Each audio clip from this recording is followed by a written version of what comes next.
Praise the lord. ఈ రోజు దేవుని వాగ్దానము.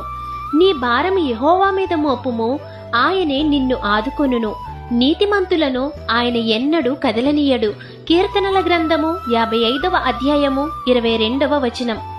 ఏమి తిందుము, ఏమి త్రాగుదుము అని మీ ప్రాణమును గురించి అయినను, ఏమి ధరించుకుందుము అని మీ దేహమును గురించి అయినను చింతించకండి.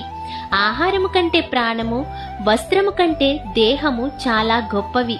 కనుక లోక సంబంధమైన వాటి కొరకు ఆలోచించి బాధపడి ప్రయోజనం లేదు.